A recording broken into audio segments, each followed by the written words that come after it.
El agente inmobiliario no tenía ni idea de que yo estaba en casa aquella tarde de jueves.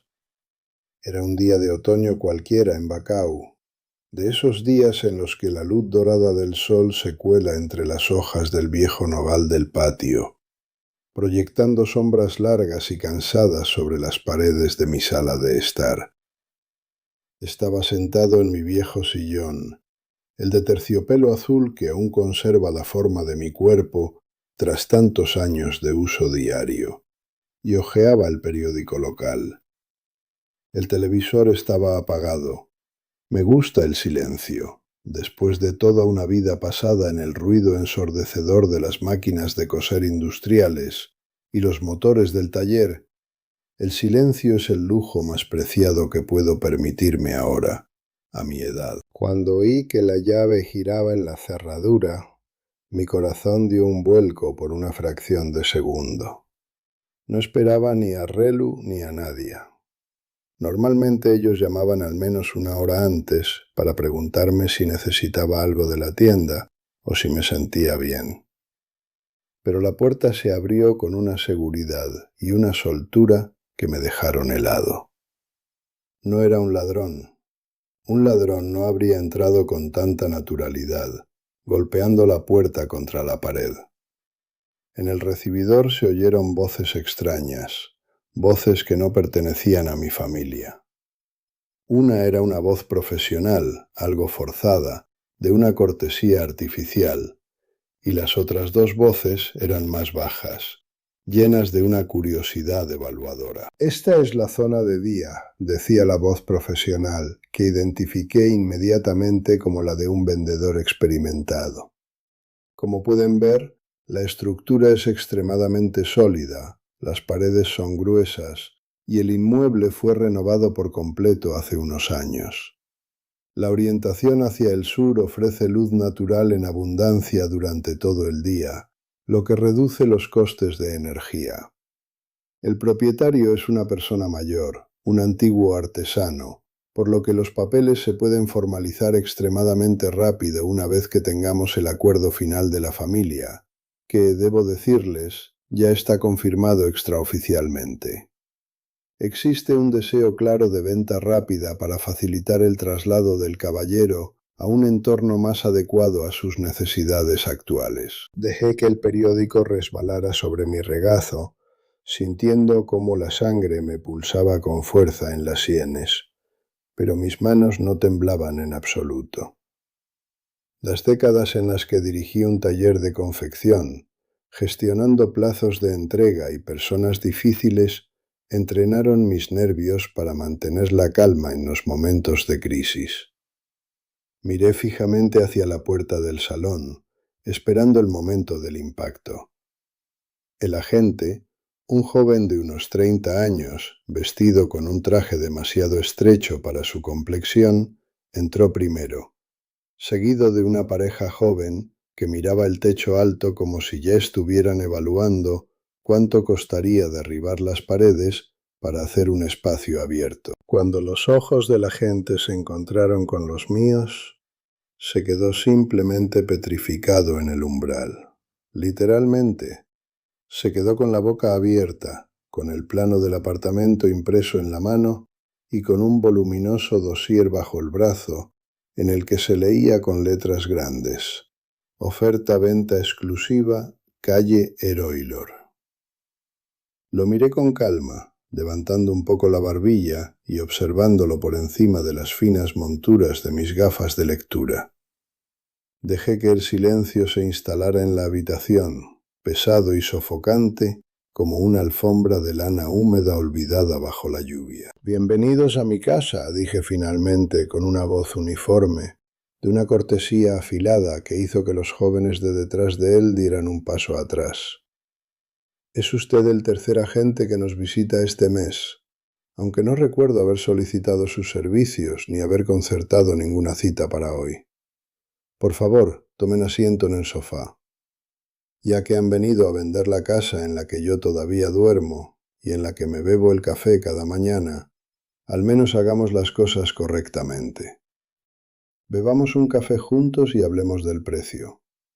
Tengo curiosidad por ver en cuánto han valorado mis recuerdos y el sudor de toda una vida. El agente no se sentó, se puso rojo hasta la raíz del pelo, se ajustó nervioso la corbata y empezó a balbucear algo incoherente sobre un error de comunicación, sobre un malentendido lamentable con el señor Relu, mi hijo, y sobre el hecho de que no sabía que el inmueble seguía habitado.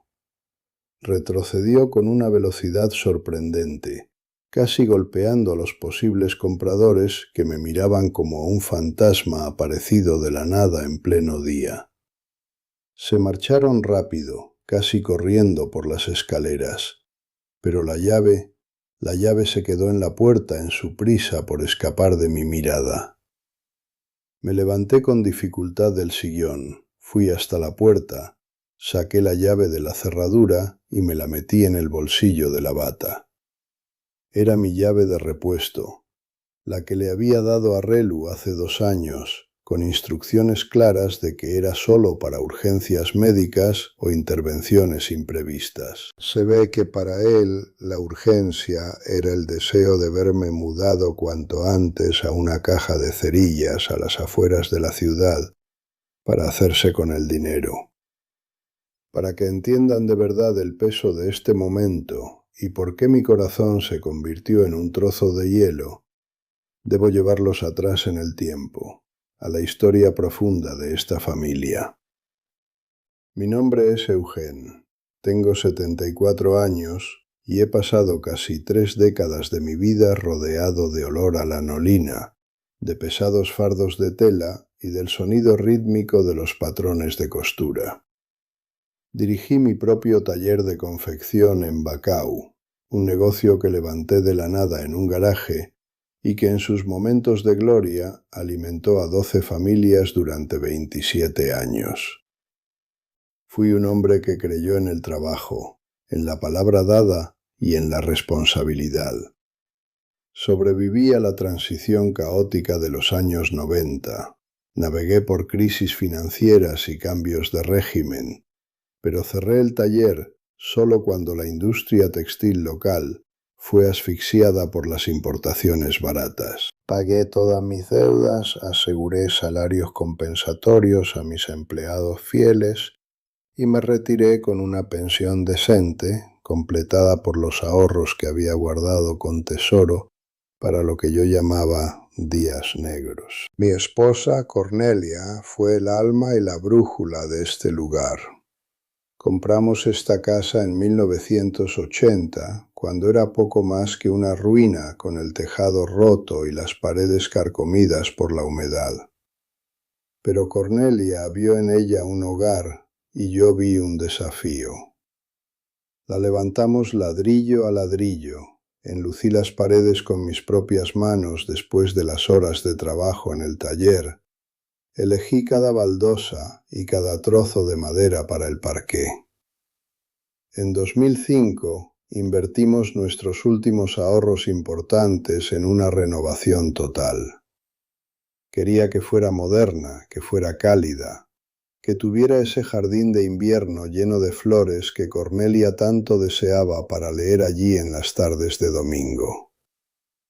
Ella murió hace 6 años, tras una lucha corta e injusta contra la enfermedad, dejándome solo en esta casa que de repente se volvió inmensa, pero que seguía siendo mi única ancla sólida en una realidad que ya no me pertenecía. Relu y Nadia, nuestros hijos, crecieron entre estas paredes. Corrieron por los pasillos, se escondieron en el desván lleno de trastos, escribieron sus deberes en la mesa de roble de la cocina que todavía hoy sigo utilizando.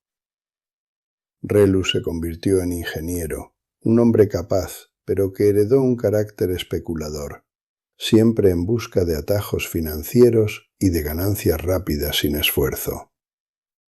Nadia trabaja en la administración, es una mujer silenciosa, pero me di cuenta demasiado tarde de que es extremadamente fácil de manipular por su hermano mayor. Siempre creí que los conocía, que los valores que Cornelia y yo intentamos infundirles, en respeto por la propiedad, por el trabajo de su padre y por la memoria de su madre, habían echado raíces profundas. Me equivoqué amargamente. Las señales de la traición empezaron a aparecer sutilmente, casi de forma imperceptible, como esas pequeñas manchas de humedad que intentas ignorar esperando que se sequen solas. La primera advertencia real fue una carta recibida por correo hace 3 meses, de una agencia inmobiliaria de la que nunca había oído hablar. Era una oferta de valoración gratuita de mi casa, redactada de forma muy agresiva. Al principio creí que era solo marketing no solicitado y la tiré a la basura. Pero luego llegó la segunda carta, de otra agencia, que mencionaba ya una cartera de clientes interesados en la zona centro. Curioso, y sintiendo un nudo en el estómago, llamé al número de la carta y usando un tono autoritario, pedí hablar con el gerente. Bajo la protección del anonimato y de una confusión deliberada, una secretaria soltó la información que me dejó sin aliento. Un representante autorizado de la familia del propietario ha solicitado una valoración urgente con vistas a una liquidación rápida del activo inmobiliario. El representante de la familia. Aquellas palabras me resonaron en los oídos durante días, como un eco en una cueva vacía. ¿Quién se autodenominaba mi representante? Luego siguió la visita inesperada de Nadia. Vino con el pretexto de que quería ayudarme con la limpieza general de otoño. Se ofreció con un entusiasmo sospechoso a poner orden en el cajón de mi escritorio, allí donde sabía que guardaba los documentos importantes. Decía que sería mucho mejor para mí si escaneábamos todas las escrituras de la casa, los contratos y las facturas, para tenerlos guardados en una seguridad digital, en un servidor. Padre, me dijo evitando mi mirada, ¿y si Dios no quiera ocurre un incendio o una inundación? Es mucho más seguro tenerlo todo en el ordenador. Le respondí con calma que los papeles estaban muy bien guardados en una carpeta ignífuga y que no hacía falta tecnología moderna para proteger lo que ya estaba protegido. Insistió hasta que su voz se volvió estridente, delatando su impaciencia. Entonces tuve la confirmación final. Al día siguiente, después de que ella se marchara, saqué la carpeta con las escrituras originales de propiedad, el contrato de renovación y mi viejo testamento, y los trasladé inmediatamente a una caja de seguridad en un banco comercial, donde tenía mi cuenta de ahorros. Relu intentó un enfoque diferente, mucho más directo y manipulador. Vino la semana siguiente con una botella de buen vino y se sentó a la mesa conmigo, adoptando un tono de confidencia entre hombres. «Padre», empezó él, «esta casa te consume, te come vivo cada día. Las facturas del gas se han disparado, el jardín se ha convertido en una carga difícil de mantener para tu espalda y el tejado necesitará reparaciones caras pronto. ¿Por qué vas a sufrir solo aquí? ¿Por qué no vendemos ahora, mientras el mercado inmobiliario está en un nivel históricamente alto? Podríamos sacar un precio récord, padre. Te mudas con nosotros, ya hemos acondicionado la buhardilla especialmente para ti, tendrías tu baño, estarías cerca de los nietos cada noche, ya no estarías solo. El dinero restante lo podríamos invertir en un fondo que te asegure una vejez de rey». Lo miré largo rato, sintiendo cómo se rompía algo en mi interior. «Relu», le pregunté con una calma que lo hizo tartamudear, ¿te interesa de verdad que yo esté a tu lado, que oigas mis historias y comas conmigo? ¿O te interesa la liquidez que genera mi salida forzada de esta casa? Vaciló solo un segundo en el que vi cómo los cálculos matemáticos desfilaban tras sus ojos. «Ambas cosas, padre», respondió finalmente. Es una decisión puramente pragmática, una optimización de los recursos de la familia. El pragmatismo, la nueva religión de quienes han olvidado que un hogar no es un activo financiero, sino una extensión del alma. Le dije que me pensaría su propuesta, aunque en mi interior ya sabía que mi respuesta sería un muro infranqueable. El momento con el agente inmobiliario que encontré en mi propio salón fue, por tanto, el punto final, el momento sin retorno. Aquella tarde de jueves me quedé mucho tiempo a oscuras, sin encender ninguna luz, y me bebí un té amargo. No estaba poseído por una furia ciega, sino por una decepción tan profunda que sentía cómo me apretaba el pecho, dificultando mi respiración. Mis propios hijos ya me veían como un objeto de inventario que había que desechar para liberar el valor económico bloqueado en las paredes de la casa. Era un obstáculo administrativo en el camino de sus planes de grandeza. Pero Eugene, el chico que levantó un taller de la nada, nunca fue un hombre que se dejara pisotear. A la mañana siguiente, a primera hora, llamé a Alexandru. Alexandru había sido mi abogado y amigo de confianza desde la época en que firmaba los primeros contratos para el taller de confección.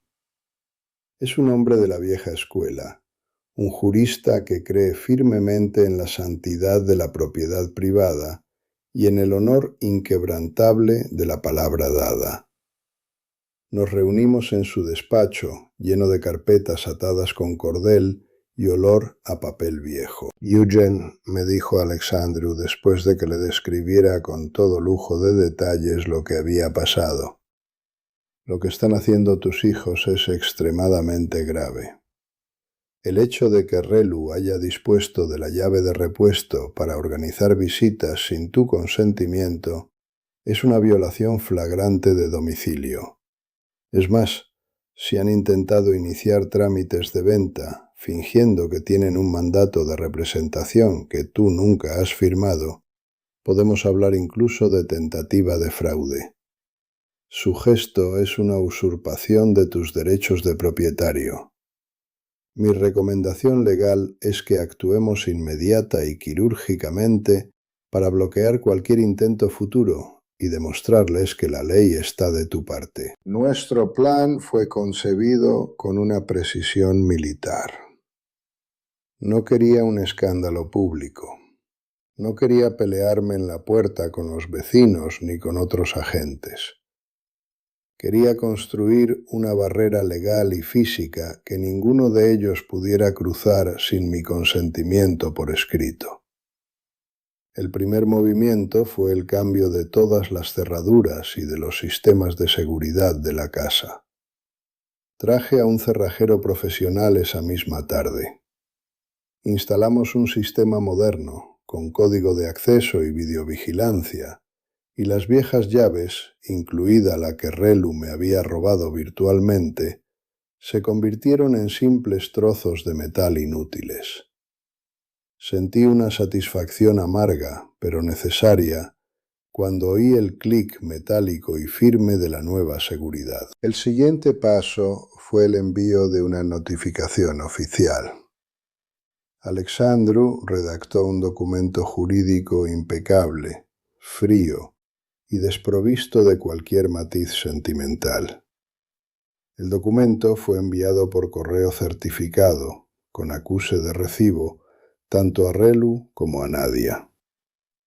Mediante esta notificación, se les hacía saber en términos legales claros que cualquier intento de acceso al inmueble, cualquier intento de valoración inmobiliaria o visita con terceras personas sin el consentimiento expreso, por escrito y autenticado ante notario del propietario Eugene Quipe, constituía el delito de violación de domicilio y sería denunciado inmediatamente a los órganos de policía para el inicio de la instrucción penal. Asimismo, se le solicitaba la devolución de todas las llaves que hubieran tenido anteriormente y de cualquier documento de propiedad original o copia escaneada que hubieran sustraído, bajo la amenaza de un proceso de recuperación de bienes.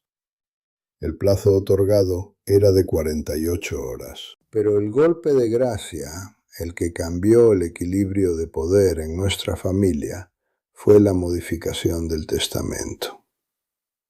En la antigua versión del documento, redactada hace muchos años, cuando Cornelia aún vivía, la casa les correspondía a ellos, a mis hijos, a partes iguales.